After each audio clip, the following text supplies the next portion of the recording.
It happened. Tyler O'Neill just signed with Baltimore. 3 years, 46. Is that what it was? 46.5 mil. So, does this mean that Santander is not going back to Baltimore?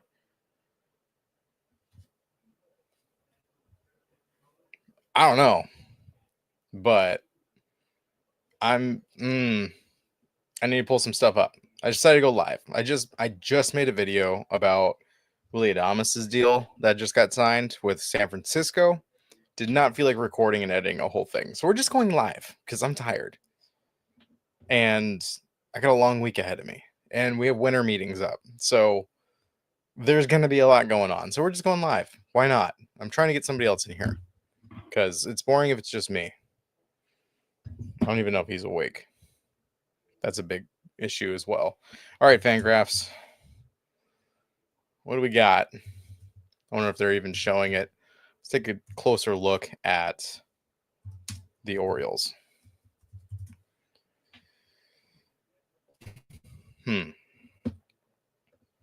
need to clean up my space. Oop.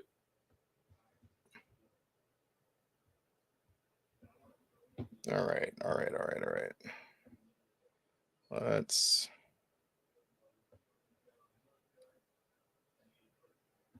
gotta figure my stuff out right now.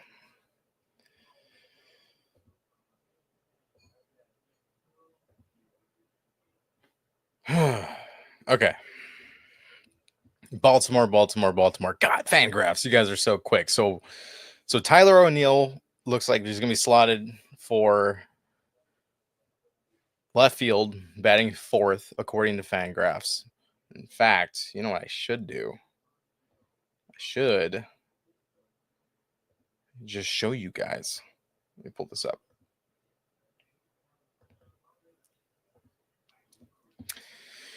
All right, see what I'm looking at. All right, so if Tyler O'Neill finally filling that slot, so Santander being gone, they are, I guess, comfortable with Colton Cowser taking over in right, keeping Cedric Mullins out there. You know what's wild is how Cedric Mullins is only 30 years old. Feels like he's been playing for like 13 years. It's only been 5 years, but still. All right. So a 241 batting average is a righty at Fenway last year. I mean, the 511 slugging is definitely a bump from the previous years. Not sure if I can. Let's see his savant. I've always been a fan of Tyler O'Neill, but I never really dug overly into his stats. And yeah, heavy pull hitter for sure. There's no denying that. Almost every single one of his home runs are pole hits, except for 1, 2, 3, 4, 5, 6. One of them looks like it's foul, but it's considered home run. And the rest are, even mostly all of his singles and doubles are pole hits. So going from Boston to Baltimore is kind of a question mark. Obviously, he's very good with barreling up the ball. He can hit, he's 90 percentile for hard hit percentage. His bat speed, some of the best in the game. His batting run value being a 966 percentile is really good. He has great arm strength. Of course, his range is not exactly the best, which is very confusing because I can't remember exactly. Are they going to push the fence farther back? Because you guys know and remember that whole meme about 3 out of 30 fields, this would be a home run. 6 out of 30 ballparks, this would be a double. That whole meme that was going around the beginning of the season because Baltimore changed their outfield. Yeah, I believe they raised the wall and moved it back. So they mentioned they're going to be making those changes again. So if we scroll down here to the expected home runs by park adjusted, and let's make it so that we are seeing There we go. So now it's an well, no, it's not. What are we doing? Let's do Baltimore. Number one. Okay. So in 2024, I wish I could just okay, by year. Sorry guys. So he had 31 last year. He had 31 last year in Baltimore. And I don't know if this is accurate because of the changes they're making for 2025 and if it's going to matter, but he would have only hit 24 if all of his home runs were at that park. I don't know how many of his home runs were home games, but uh, I'm curious this year because he was with St. Louis for a while. Where are they at? 2024. All right, so it would have been on par. He would have hit 31 home runs in St. Louis if he was there. And so nothing changed there, but he would have only hit 24. That's a significant difference. That's a lot less than being at Fenway. I don't know what it is, but I don't this at this point I have a feeling that this is a sign that Boston is really gearing up for Juan Soto, which I know everybody's kind of tired of hearing that. I can imagine it is probably pretty dang annoying to listen to people talk about Juan Soto constantly all of the time. And I mean, does anybody else feel like the Juan Soto thing is always getting blown out of proportion and maybe we just have the wrong teams? Because at this point, if Boston is no longer picking up Tyler O'Neill, obviously not because he's going to Baltimore. Baltimore, good pickup. I'm surprised to a max that Baltimore is spending this kind of money. And what I mean by this kind of money, I mean any money at all. I understand when they have new ownership. I understand that he is a Baltimore native. I understand that he's a big fan of this team. It's a lot different than most ownerships these days because you have the juggernauts and then you have every other team. You have I was going to say Oakland, but they're making some changes. But I think it's more investment from the cities that they're going to build fan base so they can generate revenue. So I'm going to leave them alone. But the Mariners, the Marlins, um, the Reds, the Pirates, the Rockies. There's a large number of teams that the Twins, the Tigers, even though they made the playoffs, White Sox, Rays, more than half do not want to contribute to their teams because it's a business. It's just an investment opportunity to make profit. It's not really about giving back to the city, where this is the first offseason to where we're seeing the new ownership take over. You have Cal Ripken Jr. in there, and they spend money.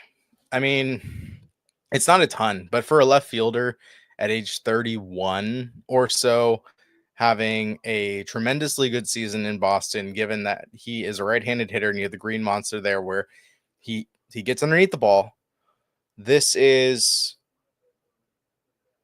surprising. It's encouraging if you're a Baltimore fan, if you're an Orioles fan, this is very encouraging for you because you now have ownership that's going to invest in the team, and you guys already have a star-studded young team that's very cheap, most of them in arbitration, and then you also have the number one guy that you're hoping really works out, and I think you guys should work on that development as far as Jackson Holiday goes. But this is a huge pickup for Baltimore. It's going to be very interesting seeing him in a in a Baltimore uniform instead of Boston or any sort of red. I'm so used to him being in red. And it's sad because being a Mariners fan, we should have held on to him. Imagine if we had Tyler O'Neill as our left fielder right now and just move like Randy Rosarena over to right. That'd be crazy. But I mean, it's pretty nice. It's pretty cool to see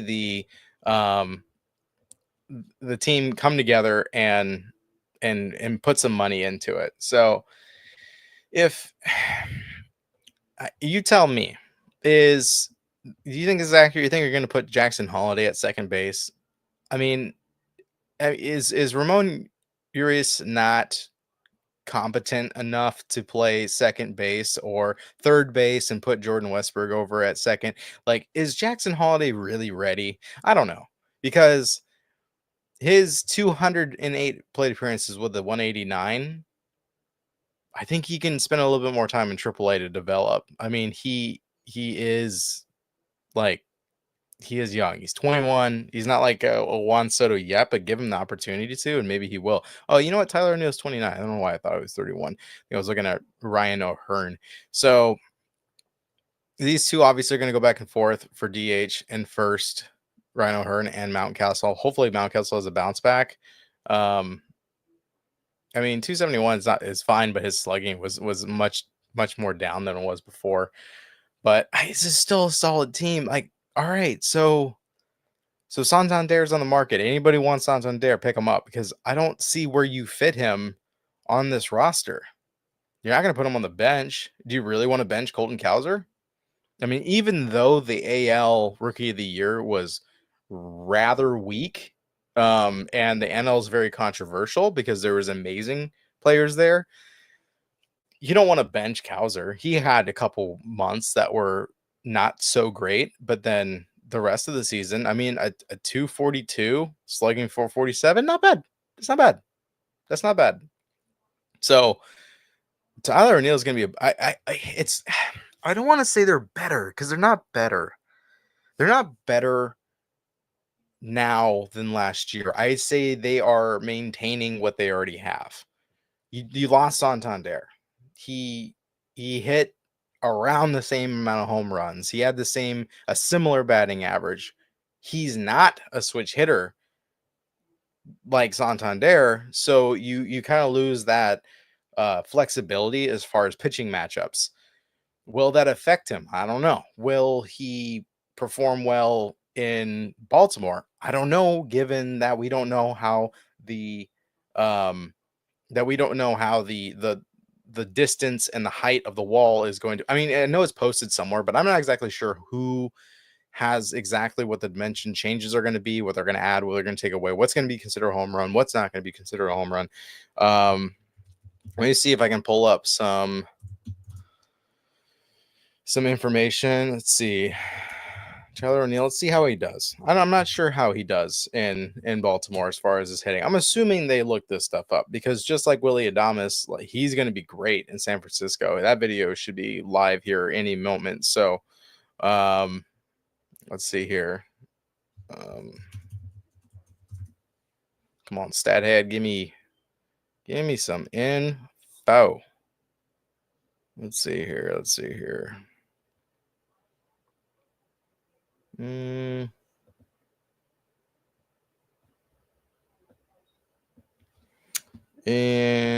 Camden Yards? Yeah. Say in Baltimore, it's trying to give me the other stuff I don't want. Can figure this stuff out.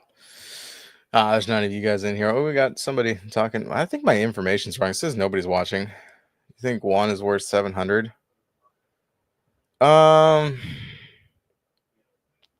Honestly, I think if the bidding war is actually at like 600, you know what? If the bidding war is at 400 million, why does he care? Like, why does Juan Soto care about the money? Like, at that point, you literally can invest in like 6 different businesses outside, hire somebody, and you can generate wealth that way. Plus endorsements, plus all these other things, and you can just focus on ball. At that point, why are you not just picking the team that you feel like you're going to have the most fun with and prioritizing all the secondary stuff in a list, and then like narrow it down to the team that you want to go to? Like, once you hit $500 million for 15 years guaranteed, what does 550 mean? What does 600? Who cares about? I understand, like, to us it'd be like 50 million, 100 million, that's a lot different. Yeah, but you already have 500 million. Like, how many people have that kind of money and they're just like, need more? Like, why? Why does the money matter at to a certain point? Because even in 15 years, 500 million, how many of you think you can spend like $10 million a year? You have a problem if you do, if you think you can do that, but like he's gonna make so much money he can't even spend it. Like he can't spend it all. It's gonna be very hard to spend that amount of money. You don't know what to do with it. So at a certain point, why does it matter how much is given to him? At that point, dude, pick where you want to play. Do you want to play in Boston? Do you want to play at Fenway? Do you want to be a Boston Red Sox where the Dominican culture and the or is a Puerto Rican? I don't even know. Just the culture there. We have David Ortiz and Manny Ramirez. Like there is a strong following at that location. If you want to go to Boston, go to Boston. If you want to play in New York and you liked your time there for the last year, even though it was a disappointment in the World Series, there's just not there. What does the money matter? Jack, what's up, dude? Sorry, I'm going on a rant. I see your comments here.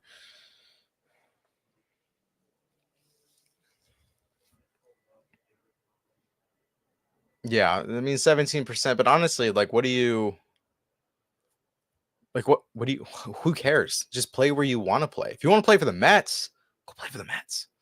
Be there with you're going to be there with Lindor. You're going to be there with Nemo. You're going to be there with Vientos, who's an up and coming guy. You're going to be there with possibly Pete Alonso. I'm assuming they're going to bring him back. If they don't, there's some people who are like, oh, they might be tired of him. Really? You're tired of Pete Alonso? Look what he did in the playoffs for you guys. And then have Juan Soto. Oh my God. Come on. That's stupid. How much money do you actually need at this point? Yeah, exactly. Play for being a legend for fun. I mean, it is a ring the priority. That's what I'm trying to say. Like prioritize these kind of things. Is a ring going to make your life better? If so, I think you have like three options, and I would say Willie Thomas to sign. It's not the Giants. Orioles, just as we talk about, sign Tyler O'Neill. Even if they were to go insane with their new ownership, that's that. They're full. Like, where are they going to put they're going to put Colton Cowser on the bench? No. Boston, you just lost your outfielder. You have plenty of room. Wilmer Abreu can move over. Why not? Dodgers. Oh, Andy Pages. Shut up. Shut up. You're gonna put Andy Pages ahead of Juan Soto. Shut up. No, you're not. No, you're not. It's not happening. I mean, it's not happening. So I don't know. Call me cynical, but I know we're talking about Juan Soto so much, but like right now, this is Tyler O'Neill. I think he's one of the strongest right-handed bats in the outfield. Definitely for the American League. Tell me an outfielder that's a right-hander that has a stronger bat than him. Please put it down in the comments in the chat. Put it in the chat. I'm trying to find some player tool. I want to see how he bats in Baltimore over the years, like his entire career, where they've made the changes for the outfield. Let's see if I can find this. Let's go off at OPS because OPS is good on base plus slugging. Tyler O'Neill. Do you guys know he's Canadian? That's weird. All right, he's a Jack Canadian. Let's see here. Ballpark. It's not actually Camden Yards, is it? Is it ball? Is it Orioles Park at Camden Yards? I can't remember. I was there last year and I'm forgetting. He was healthy last year though. 100 games? That's fine. How many games was it? How many games did he play? Let's look this up. Let's see. How many games? 2024. Standard. 113. You're close. 113. He played 113 games, 473 plate appearances. The last time he put up this many was 537 plate appearances and 138 games. He's only had 2 seasons over 100 games played. But the dude looks good. Like, he looks healthy. He's strong. He's bigger than ever. Insanely strong. And he's quick. That dude got wheels for being how big he is. Surprisingly, he didn't steal many bags this last year, but he's fast. If you've seen him in the outfield, like, he's got some speed. I don't know why he doesn't steal bags. I guess his reaction time sucks. But yeah, his OPS was 847 last year. Lots of power. Feel better than Soto. Yeah. Hey, give him a Gold Glove because how somehow Juan Soto was a finalist. I mean, telling me, even though his range is low, he's quick, he can hit. I lost track. I was trying to pull something up. Camden yards. I am struggling right now, guys. The Orioles? Oh yeah, Orioles Park at Camden Yards. I should know this because I was there last year. Ugh, that's really bad. Okay. Oh, you know what? Let's fix this. I did it for time frame. I did any. Let's do 2018 to 2024 because that's how long he's been in. Get results. It only gave me 1 year. From 2023 to 2024. Why is it not? He never played. Oh boy. Well, I have some opinions now. Let me share this with you guys. So this is the criteria in StatHead. If you guys don't have this, you have to pay for it. So just hang in there with me. What were we saying? Soto feels like his glove is made out of gold. Yeah, I think pops out, right? Or he overruns it. It's one of the two. Tyler O'Neill combined for multiple seasons from 2018 to 2024 in the regular season at Oriole Park in Camden Yards. Went by OPS 375. He's only played 4 games at the stadium. 188 batting average. I know it's 4 games. I know it's 16 at bats. He's only had 3 hits, 1 RBI, 8 strikeouts. And that has to be just this last season. Because do the Cardinals not play the Orioles? That must be it because he's only really played for for the Cardinals and Boston. In Boston, 2023 2024, 4 games. That makes sense. I mean, a 4-game series in Baltimore, and that's it. Dude, talk about rolling the dice for the Orioles. Good, bad, but dude, 60 of your games minimum are going to be in Baltimore, and this is what you're banking on?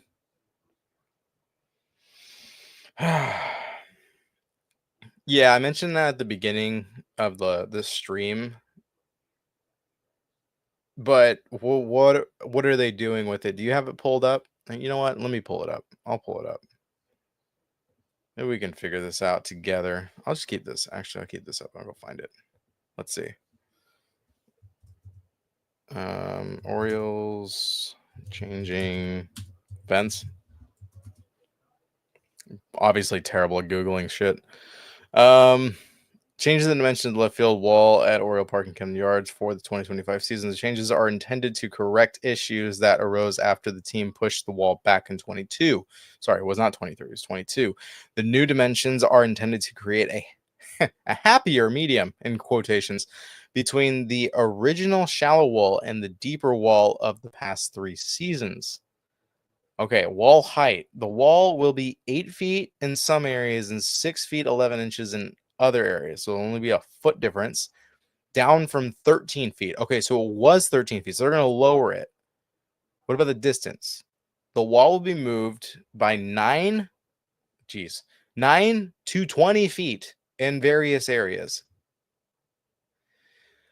The wall will still start at 333, but the deeper parts will be 374, 376 instead of 384 and 398. Okay. So we will see some differences. Okay, let's keep that in mind. It's going to be 374, 376 at the deepest parts. And this is all left field. So, let's take a look at this. Let me share this with you. Let's go back to his Savant page. I'm going to get your comment, Zalman. I might be saying your name. You should know if you know my channel. Names, not my thing. Not my thing. Okay, here. Where are we at right here? Let me let's forensics this thing. Okay, I'm assuming this is 387 because there's too many dots there. Oh, I just pulled up the video. Let me get that out of the way. So if the deepest parts of the field now are going to be 374, 376 instead of 384 and 398. I think, yeah, he'll be good. I think a lot of those doubles. Now I'm looking at it, like these are going to be home runs. This one might be. I think anything on the warning track right here is going to be a home run. This one was. But I don't know. Because, man, that's hard. That's hard. It's crazy he never played there in the entire time he was here. Granted, 60, 60, 50, 138, 96, 72, 113 games. So, I don't know, man. This is risky in my opinion.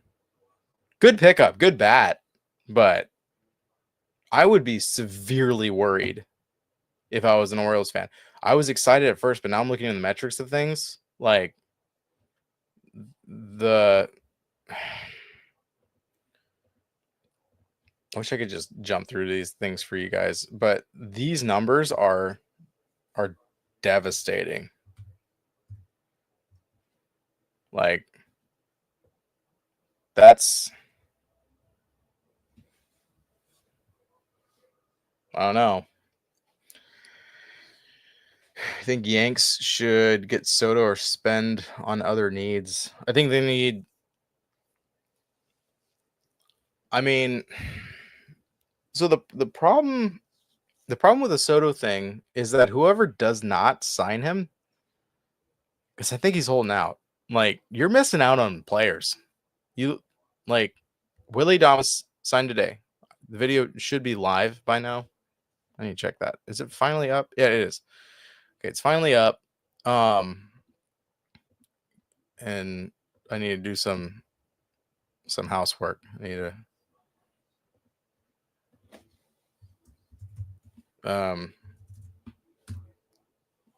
post this. I'm sorry, but I'm trying to do some behind the scenes work. I'm not really good at multitasking.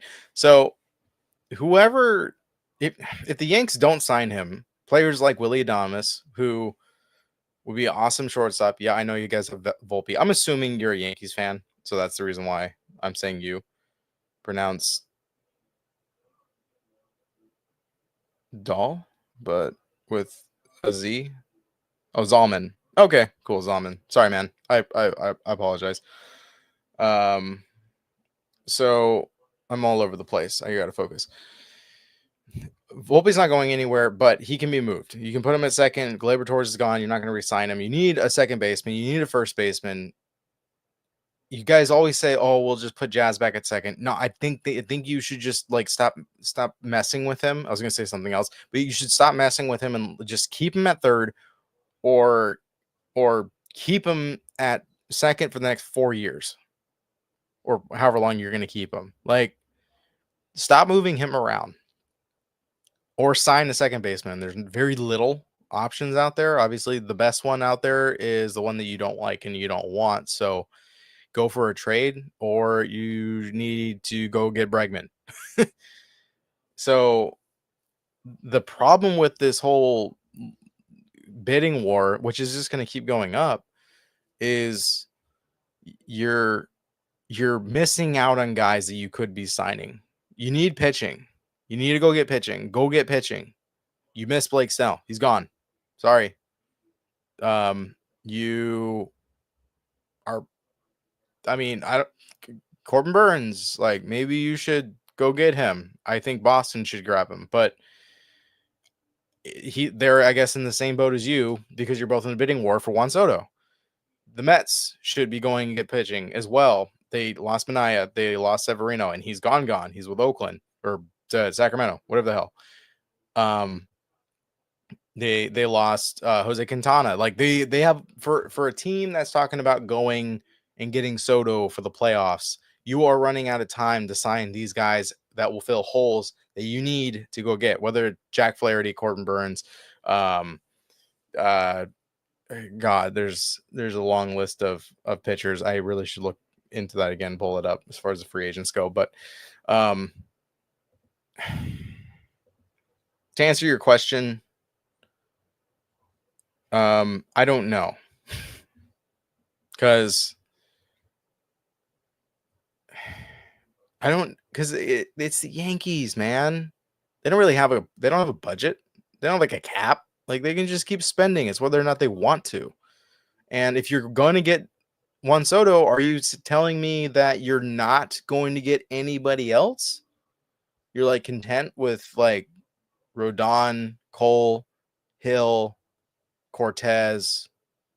You lost Clay Holmes. You haven't replaced anybody for that. I understand that he was a bit iffy, and you have Luke Weaver now, but you haven't filled anything, and you've lost quite a bit. And that's Yankees, that's Mets. Red Sox didn't lose as much. In fact, they have a lot more coming back with Liam Hendricks and Giolito. So you better be prepared to go get these guys if you're planning to get Soto, because Soto's not going to solve your issues. Clearly, it wasn't enough for the Yankees. All right, Jack. I went on a rant. Maybe the O's think they see something they can correct. That, or they're changing their. I mean, this was last year, so that, or they're changing their field. Like, it looks like he probably would have like 6 more home runs if all of the games were at Camden Yards. So maybe they're probably not going to mess with him at all. I don't think they will. I think they're going to leave him alone. They're going to change that wall to where it's 5 feet shorter and it's 20 feet closer. And he's a righty, and they're only messing with left field. So that would be my guess. I don't think they're going to touch him. I think they're going to leave him alone. But I would be very concerned about, is the batter's eye a problem for him to where he can't see the balls there? Is it just the pitching that he went up against that was just so dominant? Was it Corbin Burns? It was 4 different games. So, I mean, my guess is that he saw the whole rotation. When did they play? I don't know. Maybe it was Kyle Bradish. Maybe it was, like I said, Corbin Burns, or maybe it was before Corbin Burns got there. I don't know. But they do have good pitching. You know, Grayson Rodriguez is good. John Means wasn't bad. So, Burns no NorCal and the Giants have their eye on him already.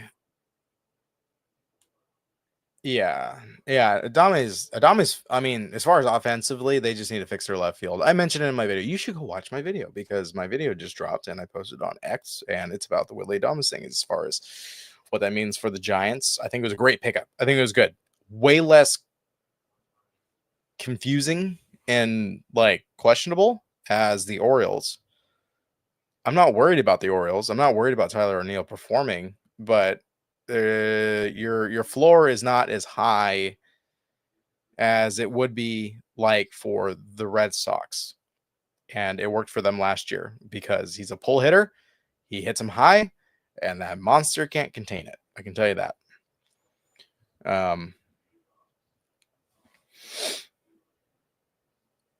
If the Giants get Burns, though, like how much are they going to sign him for? Because they're going to have to spend a lot of money.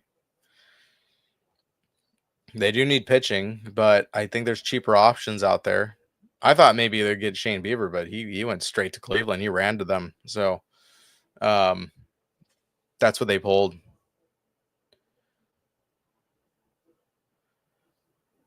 Do they want the best free agent in the offseason or do they want the best team for the season? That seems more of a condescending question in a way because some of these teams they don't need much. Like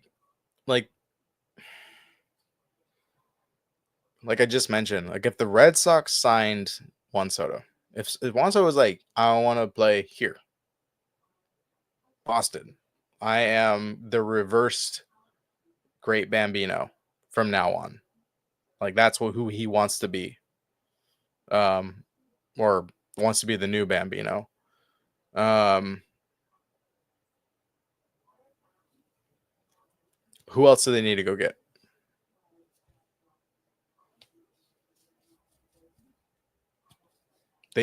They don't really need to go out and get anybody else.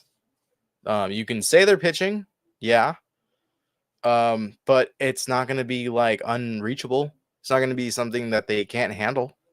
They could probably go get some decent pitching, and they have a lot of really good prospects. Marcelo Meyer, that would get you a very good arm. Hell, that could probably get you Garrett Crochet if you want to Garrett Crochet. And I understand the second half he was a bit iffy, but I think he's good. And I think the fact that he was able to perform like he did with a lack of training, with a lack of good coaching, because the insider report with the White Sox of how they conducted their training and how they developed their players was atrocious. It would be something that you would see in like a high school level, which is pretty bad. And I'm assuming there's going to be some White Sox fan that would be like, that's not true. Go look it up. There's multiple players that claim that. Tommy Pham talked about how bad it was, their training and development there. So if Garrett Crochet, without any training and development, could be as dominant as he was, I think if you went to a place where they do have a really good system and they have a long history of with a good reputation, then he's going to be better than what he was in Chicago. So White Sox love prospects, send prospects, and get Crochet, and then there you go. You have Giolito, you have Crochet, you have Bello down there at the bottom, and I mean your bullpen's not bad right now. You already have a 1-2 punch with Chapman now and Hendricks, and yeah, he missed out on Holmes, but I don't think it really was a big miss. The Mets got him, which is fine. They have a good bullpen anyway, so I don't know why that mattered. They really should have focused on starting pitching. They lost 3 of their rotation arms. So the Yankees and the New York as a whole, I think, has a little bit of a, and I could be wrong, has a little bit of a convoluted, foggy view. They're clouded. They're looking at the Soto thing and they're not realizing that they have a bunch of holes here that they need to fill. And the longer this takes, which he's going to hold out because he knows he's getting paid, he'll be fine. They're going to miss out on a lot of opportunities. Lando Commando. Sorry, Jack. So the key Soto last season was Judge batting behind him. No one wanted to walk Soto, so he got pitches. Oh man. My video crashed. That sucks. Well, I'll answer this last video and then or last question, and then I'll cut the end of the video. So sorry about that, guys. I guess my battery died. I've been recording a lot. To be as effective in 2025, whoever is going to. Yeah, I agree with that. But at the same time, I think people are going to walk Soto now to face Judge because Judge, he has some real bad streaks. And that made it apparent, even though he won MVP, he showed his ass the very beginning of the season and the very end of the season. So, Um, do you have feelings that Clay Holmes will be good as a starter? No. No. Um,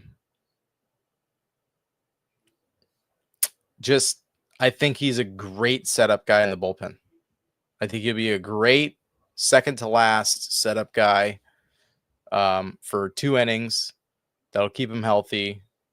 He'll last long, and then just don't close because high stake situations he's just not great. And, and last year could have been a fluke, but still, yeah, very, very, very questionable. But I think Yankee Stadium's a much easier stadium to hit in versus um, City Field. So maybe that works to his advantage. But if they were planning to put him as a starter, let's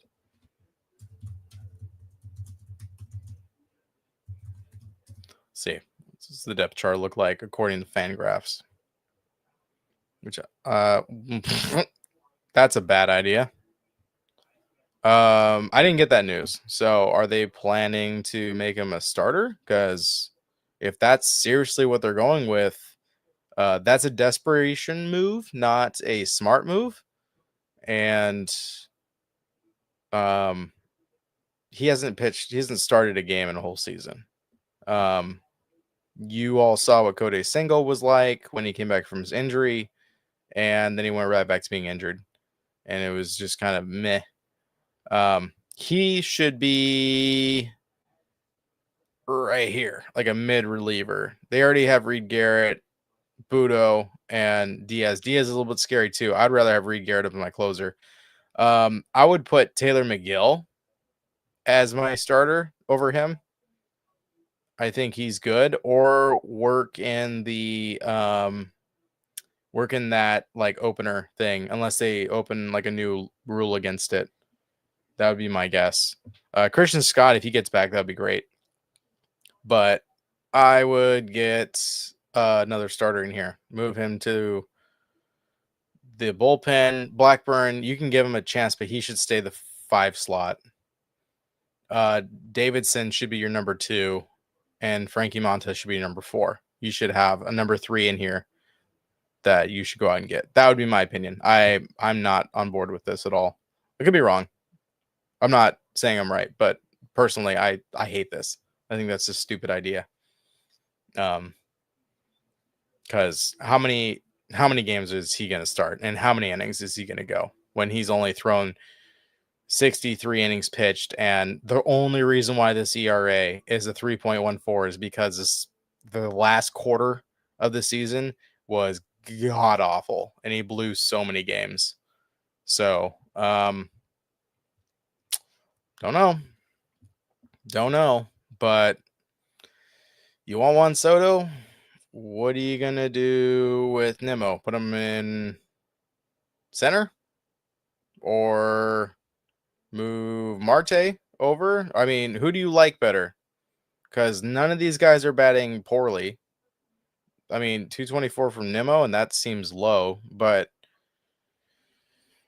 you want the sweepstakes, that's cool. But I mean, it's if you sign, I guess if you sign Soto, you're trading one of these three, and then maybe packaging him with Jose Siri, and you're trading them to get a second baseman with Acuna. That's my guess. Because Vientos should be at third, Beatty should not be starting, and they should have Pete Alonso back here. So that's my thoughts. I'm just throwing it out there into the world. Yeah, so sorry. My like I said, my camera died. I recorded too many videos. I got to start editing some stuff. So Tyler O'Neill, he is going to the Orioles. Godspeed, because hopefully you can perform better than you did the 4 games you've ever played there. And hopefully you enjoy it, Mr. Canadian boy with the juiced steroid like arms. He might need to get tested, actually. I'm going to sign off in 46 minutes. All 3 of you that joined me today, appreciate it. You guys have a good night. Happy Saturday. Hopefully you have a good Sunday, and I might go live again if something happens in the afternoon tomorrow, because I really don't want to make any more videos again. I have too many I have to edit. So yeah, happy winter meetings. We'll see what happens. Hopefully your teams get the team. Oh God, I hope your team gets the players you want. There we go. Thanks, Jack. I will see you guys all later.